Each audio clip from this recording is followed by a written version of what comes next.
Hello, welcome back to the Skyrim Archaeological Survey. I'm joined, as ever, by the redoubtable Liv Westring. Hello, Liv. Hello. Hello, and this week, or this fortnight, we're going to be examining a wee book. A book that looks like this in the game, and that is called Amongst the Draugr. This is actually based on a recommendation from a wonderful viewer who reminded us that there is a book that does precisely what we were speculating on and joking about last time, and it's essentially uh, a little ethnography, I suppose you could say, Yeah, of Draugr. There's some observations made by a Skyrim Draugologist, anthropologist type person, and we couldn't not check this book out. Also, this gives us a little bit of extra time to choose our next tomb as well for surveying. Have you had any thoughts on that yet, Liv? Or I have. hmm I'm thinking that it might be good to either choose a tomb close by or maybe up around the Solitude area. okay. Just to get something close by to compare it with, hmm or to see what it looks on the other side of the continent. Okay. Okay, that sounds good. So we have our thoughts. If anyone has any particular favourites that they want us to take a look at next or soon as possible, please do comment Mm-hmm. below. But before we dive into that, some exciting news on the development of a Skyrim Archaeological Survey patch. I couldn't resist this. I couldn't. It's like we're going into some sort of NASA excursion or It's so cool. expeditionary force. I can't wait. So I've made two patches so far for you and me, and Yay. this is sort of what the patches ish look like. But we're currently going through a bit of R&D, and hopefully in the next month or so we'll have patches available on the Archaeosoup Etsy store. And of course, every patch you guys purchase will be helping Liv and I do this survey in interesting new ways. We may even do some sort of live stream survey as well, actually, at some point. Who knows? Mm. Oh, exciting ideas. So, Skyrim Archaeological Survey patch for the win. But this is the book we're going to be looking at today, and we are going to be examining this via the unofficial Elder Scrolls Pages Skyrim Books Library, where they have amassed all of the different titles that you can find in Skyrim by alphabetical order, starting obviously with numbers, as any good alphabetical system does, Mm-hmm. and then going through into A, B, C, and so on. And today's book is Amongst the Draugr. It has a value of 14 gold, interestingly. So relatively expensive book, although not as expensive as Avar Stonesinger, No. and written by Bernadette Bantien of the College of Winterhold. The subject being discoveries about the Draugr and their link to the dragon cults. Oh, Very topical. very topical. Now, actually, before we dive into the content of the book, I've recently also been playing a little bit of Elder Scrolls Online, which has been interesting. And Mm-hmm. it's been a while since I've played an MMORPG. A MMORPG. And it was interesting because it starts out on an island which isn't on the Skyrim map proper. It's a sort of an island that's part of the Skyrim province, but it's just off the coast of Tamriel. And in the opening section of that game, you have to interact with a dragon lord who occupies a tomb and whose body is being interfered with by a necromancer. So that was an Ooh. interesting bit of that was an interesting moment earlier this week. But unfortunately, I'm sorry to say, Liv, I'm really not particularly enjoying the Elder Scrolls Online. Uh, Not compared to something like Red Dead Redemption 2 or Mm. uh, Zelda Breath of the Wild. Have you tried Elder Scrolls Online at all? I don't do MMORPGs, Is this be- period. is this possibly because for the same reason that I don't necessarily like them, in so much as it feels like pointless busy work? Well, no, it's more like when I game, I usually go really hard into the RPGs Ah, yes. part Uh of huh. things, Uh huh. and to be frank, I don't like to be bothered by other people.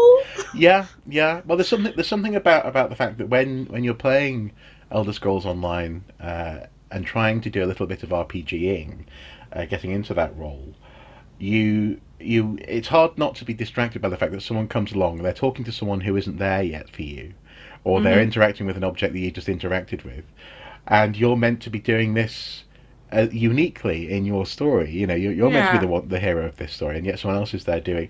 So I played the interesting bit as far as I'm concerned, and that is the Skyrim bit. And then as soon as we got to Tamriel, I'm afraid I just had to put it down. I mean, I imagine it could be more fun if you had like your own party and you did like stuff together like that. But Yeah, well, and unfortunately, so that's the thing, because I was going to ask if you could join my party, but I was playing on PlayStation, and they don't do cross-play with PC. indeed. So, anyway, it was interesting. It was interesting, though, as far as this is concerned, because I think some of the stuff that I was doing with this Dragon Lord, who was calling me a maggot, incidentally. Maggot! Um, He's probably a few thousand years old. So. yeah, he's got some issues. Ties in, I think, with what's going on here, and also hopefully this book will answer some of our questions about the nature of the Draugr. So let's begin. So Bernadette begins her book as follows: It wasn't until my 7th month with the creatures, 7 months, that they seemed to accept me. Well, accept isn't really the proper word, but they seem to have decided that I posed no threat to them and gradually ceased their attacks. I must say, this is dedication to your project. It is, isn't it? Yeah. I mean, imagine like checking in with your advisor and he's going like, "So Bernadette, how is it going? Have you done any progress on your little anthropological survey of Draugr?" And you're like, "Well, they seem to have starting to cease their attacks." Exactly. Yes. Yeah. Last night I got some sleep. They do not see me as a threat anymore. And also, that's good. So, I mean, if you were an anthropologist studying an isolated tribe in South America or the South Sea Islands or something, and it took 7 months before they stopped attacking you. No. When 7 months until they gradually cease to attack you. Exactly. Just 7 months of being attacked. You would that would take, as you say, dedication. Though more than capable of fending them off, with a combination of fire and turning spells being generally sufficient, I admit that I tired of having to be ever vigilant in their presence, as you would. I can imagine. Yeah. I'll never know whether there was some sort of agreement communicated among them, for the only utterances they make seem to be that in heathen tongue that I can't even pronounce, much less transcribe. Actually, that's a good point. Do you think the Draugr have language? Apparently. Yeah. Because They seem to do some kind of communication. Yeah, it's like a throat, sort of guttural kind of... Yeah. That kind of thing, yeah. In time, I learned more of their intentions toward me, from their general movements and tones rather than specific words. Hostility in any creature is easily read, but in these most peculiar of the living dead, with such variations in gait and speed, what amounts to a hostile charge in one may simply be a casual movement in another. The eyes seem to be key to their intent, and I will confess to more than one dream haunted by the glowing pinpoints in the darkness. Yeah, no, I can imagine that. Do you think? I mean, what would be your tactic if you had to spend 7 months in a in a tomb, but hopefully with food deliveries as well? You're not just eating moss, but like, what would you? How would you go about doing it? I mean, from an anthropological standpoint, I would probably try to be invisible as much of the time as I can. Okay, so high sneak, as it were. High sneak. Some illusion spells. Oh yeah. I would also recommend turning spells rather than attacking when defending yourself, since you want to leave as little of an imprint as possible on Yeah, and if the you want, thing you're searching. yeah, and if you want to have any hope of them not, of them accepting you, yeah, I suppose that makes Hmm. sense. Although, oddly enough, I was going entirely practical in terms of I would just try and make a hammock and Yeah, yeah. hang I from the would ceiling. probably try to make like a bird's nest Yeah, yeah, somewhere yeah, where like I a, know that they can't get to me. yeah, So I have one point where I know I can relax, yes, where absolutely, I'm yeah, safe. yeah. Because without that one point, I would probably go insane in 7 months. Like paranoia would be an understatement. Without a doubt, yeah, and also, I mean, hope presumably as well. She must have been leaving and coming back because you can't spend 7 months underground, surely. But I don't know. Maybe she'll go into that. I suppose. I had always wondered why the ancient priests of the dragon cult insisted that their followers be buried with them. It seems the height of pagan vanity to drag your conscripts to their death along with you. But as I integrated into their presence, I began to observe the reasons. Every day, a different set of Draugr would awaken. Hmm. Oh, oh, that is interesting. Shamble their way to the sarcophagus of their priest and prostrate themselves before it. Ooh. Oh, now that is interesting, given what we were It's looking at. very interesting. That might. Do you remember the platform where we were joking about, or we were sort of musing on with a bit of humour about people being strapped and Hmm. forced to do something?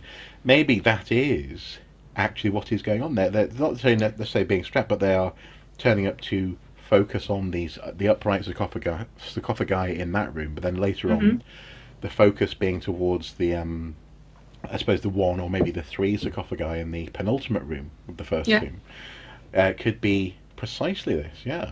Prostrate themselves before it, and it also that implies again, if in terms of this question of language, it also implies intent. I suppose Hmm. in terms so much as they're probably not, well, hopefully not just emptily like puppets turning up and acting out worship, in so much Yeah. as they're probably actually thinking about what they're doing and going through Hopefully. it. Several hours of this, followed by a meticulous cleaning of the area. Oh. Wow. And that also explains why candles are lit Yes. in Yes, these it does. tombs. Because that was something I've been wondering about, and I've been a bit scared to actually bring up because I didn't want to completely break the illusion that this is a computer game. That's a good point, yeah. So maybe the Draugr themselves, in that sense, they're maintaining a biome, isn't They it? are. Yeah, interesting. It would appear that the adherents of the dragon priest continue their worship of him in death, which would also explain the ferocity with which they defend his chambers. Indeed. Mm. It took several weeks before I felt comfortable approaching the dragon priest's resting place myself, inch by inch, until the snarling Draugrs around me seemed to tire of fending off my timid presence. Oh. Uh, Maybe we have been going at this the whole with the wrong approach. Maybe if you don't attack, you just cover in fear yeah, and yeah. try to like inch your way through the dungeons. Maybe you don't have to fight them. Indeed, yeah, must cower more. I was able to set some simple scrying spells around the tomb, that I might get a sense of what magical energies resided there. When the next group of Draugr came to pay homage to the priest, I noted a sort of transferal happening, a Hmm. distinct flow of life force between the adherents and the master. Interesting. Now, do you think there she's implying the direction being from the adherents to the master, or from the I master to think the so. adherents? Right. So what then do we think the master requires? I mean, it could be that they are sustaining his life source with their own in some way. Some Hmm. kind of long game necromancy. So maybe almost like a blood transfusion. Yeah. So swapping, or infected for clean blood, like that kind of idea. Yeah, Um, maybe. Something like that. Hmm. It was here that I finally understood the dragon cult's notion of resurrection. The second eternal life was only promised to those who ascended to the priesthood. but the lesser functionaries contributed their life force to sustaining them for eternity. Oh, so, and that's actually that's quite an old um, magical or sort of mythological concept, isn't it? This idea of eternal life having a high price. Yeah. Yes, and in order for some to live, many must die. Actually, there's a really good, well, quite a good movie called In Time, starring Justin Timberlake. No, but it is good.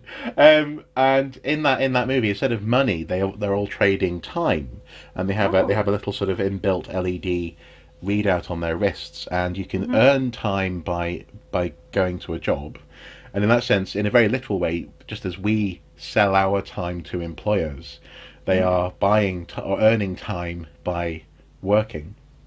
Interesting. But your clock is always running down, and so maybe a cup of coffee is 30 seconds, or buying a big house will be 5 years of time. This kind of thing.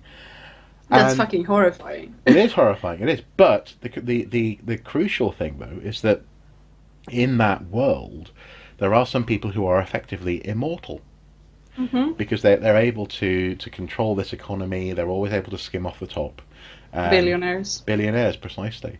And so some people are, in fact, absolutely immortal. And so there's a point early on in the film where Justin Timberlake, can't remember what his character name is, where he is bequeathed a ridiculous amount of time on his arm, or to his arm, by a billionaire, effectively a billionaire, who is tired of immortality.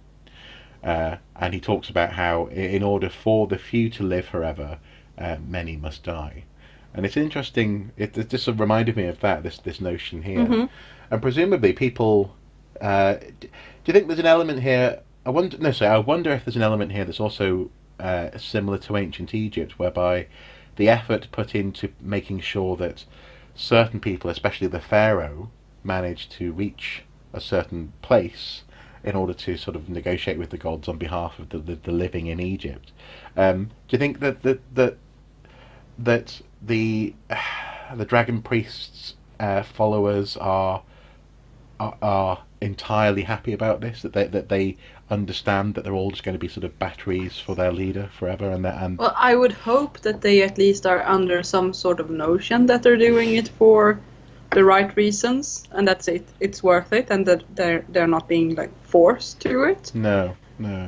Because being forced into a Draugr state for eternity to sustain someone else's life force sounds like a pretty bad deal. Well, that's the thing, doesn't it? It does sound like a pretty bad deal. It sounds like a less. Well, it sounds like somewhere between a zombie and a vampire, but you get none of the benefits. It sounds like a pyramid scheme. A pyramid scheme, yeah, without a doubt. Yeah, definitely. Actually, can you especially some salesman going, "Hi, brother, you look down on your luck. I've got the perfect lifestyle for you. Just come along to our meetings." Do you want to live forever? Yeah, exactly. Do you want to live forever? Okay, sustaining them for eternity. I don't know what sort of eternal wellspring they draw from, but it's clear that each Draugr carries only the barest whisper of life in it, and rekindles it nightly while resting in its niche. I now believe that the grotesque forms that we see in the barrows were in fact buried fully as men and women, and only over thousands of years have passed withered into the wretched things that we know. If we had visited a barrow directly after its construction, we might not have even known any of its inhabitants were dead. That's interesting. That is interesting. So in that sense, then maybe, do you think she's implying that this process was happening right from the beginning, and that actually these people would be waking up and would look quite fresh? Yes. I also think it's implied that everyone got there at the same time. So, much more akin to a time capsule or an ark, or a bunker, like or a vault in Fallout. Well, that's exactly what I was thinking. Vault in Fallout. Yeah, exactly. Yeah. And so now, wow, that's interesting. And so I wonder what does that imply for the sort of those opening sections of the tomb Yeah. at Ivarstead, in so much as is that for people who are monitoring monitoring these vaults, as it were, monitoring Hmm. these giant batteries, these generators of life for the dragon priests. Hmm. And I mean, it's also, I mean, it's a whole nother thing if you think about like people that look like they're alive Hmm. Hmm. and meeting them inside of that instead of the Draugr. Yeah. No, it is. But also, that said, though, even from the beginning, there's an implication that they understand that these people are not alive, and that they are and or will become very dangerous Yes. in terms of the layout of the tombs.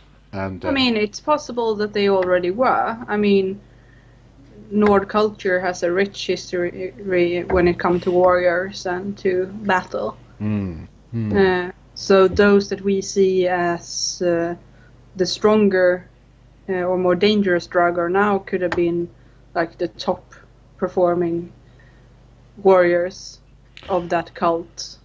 okay, yeah. So sort of this is sort of like a pre-Sovereign Guard or Yeah, Valhalla type thing, where the best are picked for this version of immortality.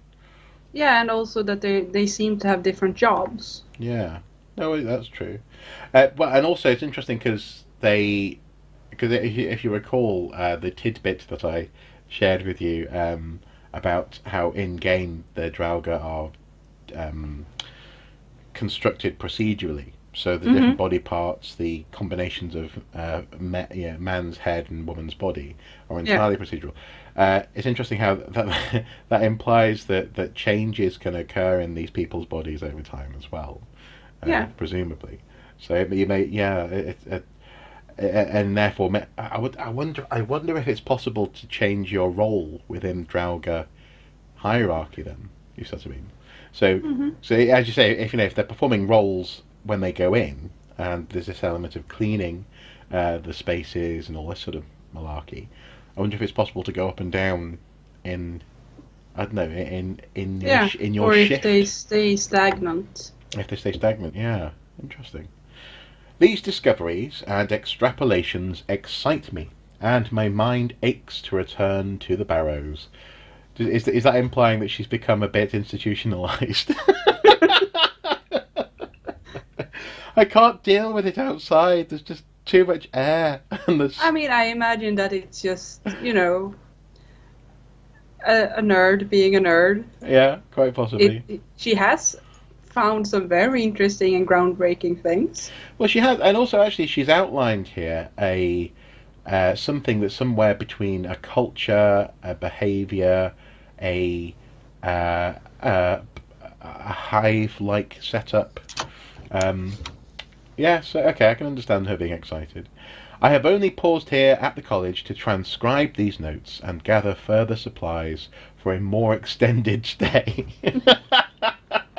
My new hope is to learn some rudimentary way of speaking to them, for imagining what they could tell us of the early mists of time is staggering.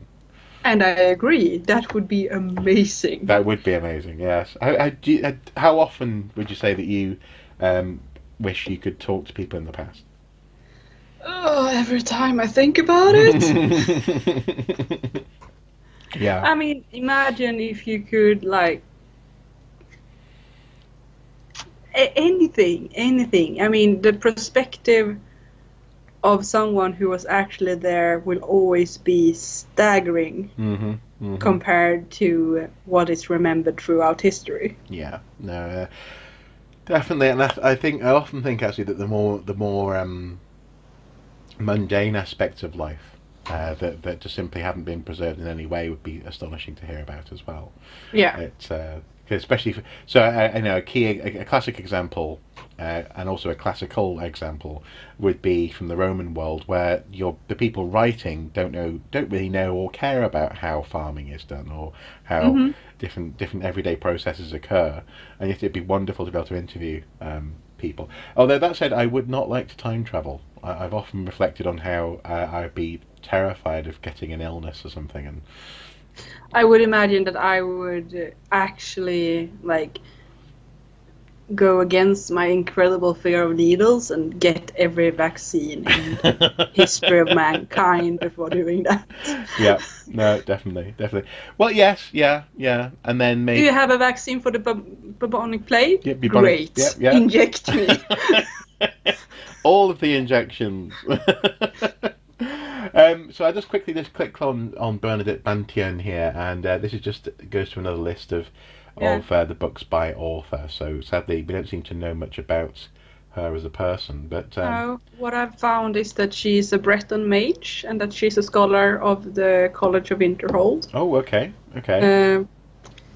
There is no telling if she survived that last journey.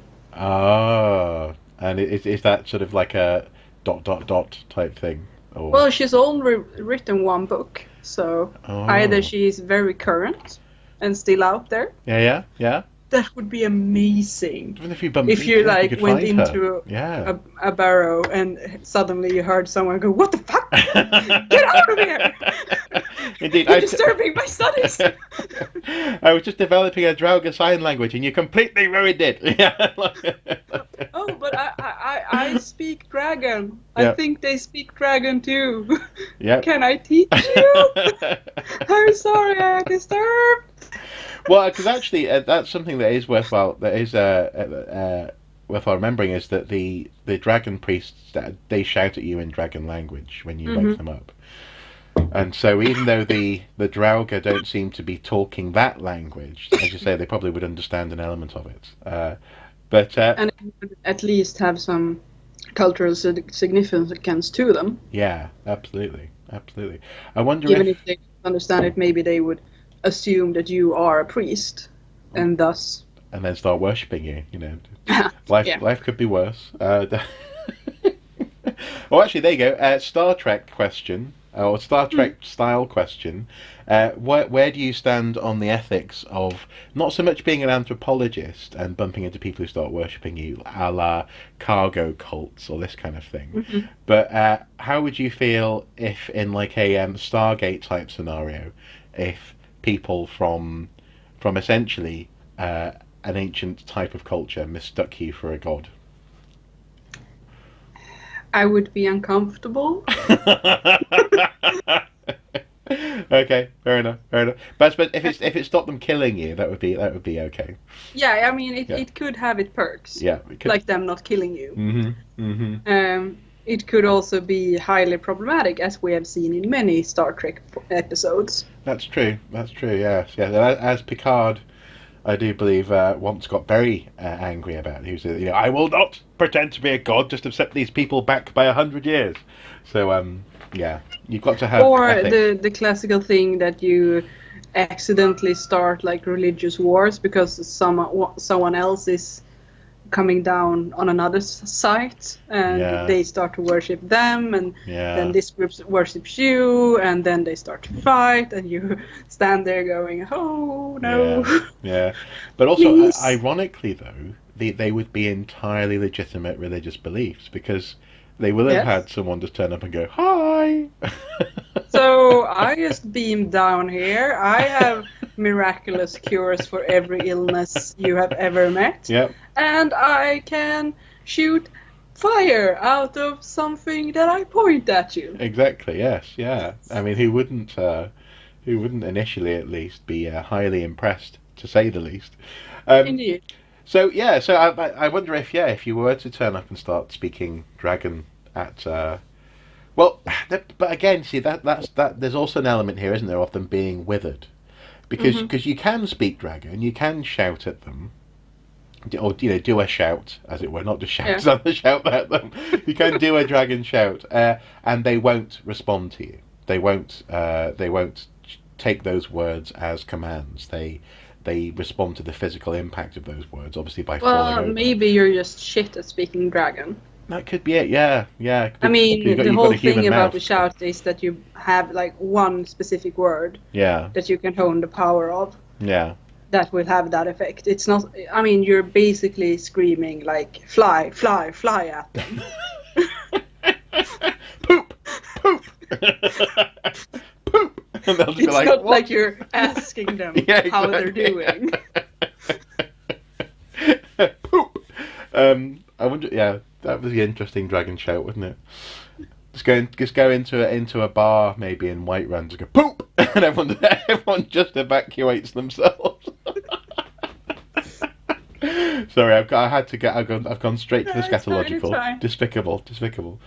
But yeah, I think there's quite a lot here actually that has been interesting, and in particular, I think I like this idea of when we go into tombs, this idea of them being sealed, as I say, little biomes where there is shift work happening.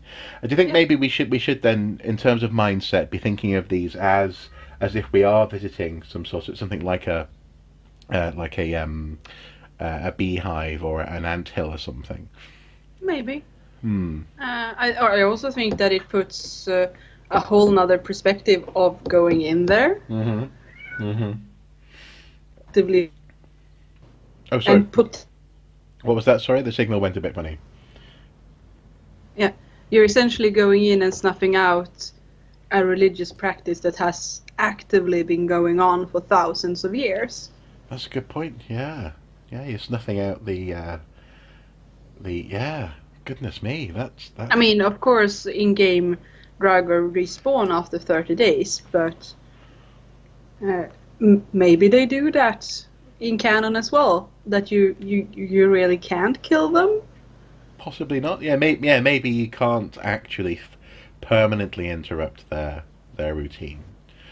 But that's an interesting point actually as well. The big boss, though, never comes back. So maybe you snuff out his eternal life, but they continue in some kind of residual haunting. Or maybe. So you render their sacrifice meaningless. Yeah. Oh dear. Although actually, also as well in this context, it's worthwhile remembering those the carvings, the sort of the with kings and things being carried on people's shoulders. Again, I think it speaks about that focus as well in terms of hierarchy and the purpose of the dead within the tomb. So yeah, okay. There's some ethical things, some cultural things there, but I've quite enjoyed that. Thank you very much for the suggestion of this book. It's been well worth checking out, and yeah, definitely do comment below in terms of which tomb we should go and visit next, because we haven't fully decided, and if you can think of something better than us for our second tomb, then we're more than happy to dive in, and also keep an eye out for the Skyrim Archaeological Survey patches coming soon. Thank you for your time this afternoon, Liv. It's been a pleasure. And, Same. Well, thank you. And yes, we'll see you all next time. Take care. Bye-bye. Bye-bye.